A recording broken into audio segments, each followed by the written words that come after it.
Exuba nyangwe zvikadi ticharamba ndakabatira pampendero wengu Mwari vatsandinunura.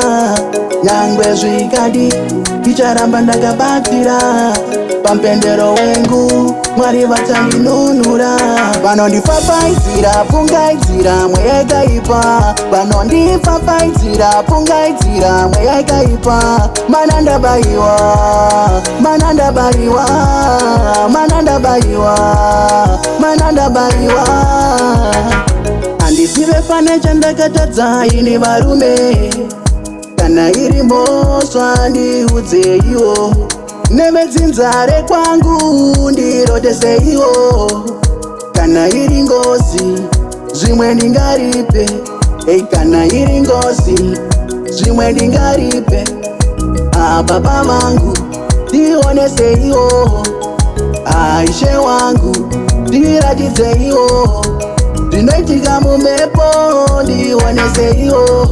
Vanondifafaidzira pungaidzira mweya yakaipa, vanondifafaidzira pungaidzira mweya yakaipa. Mana ndabayiwa, mana ndabayiwa, mana ndabayiwa, mana ndabayiwa. Inge Solomoni akapiwa njere, koiye Davhidha akapiwa rukudzo, koinini mambo tindiratidzaiwo. Koinini mambo tindiratidzaiwo. Vakuru vakati apunyaira ashaiwe misodzi, ndiri kuzama wani chinivhuriraiwo goni.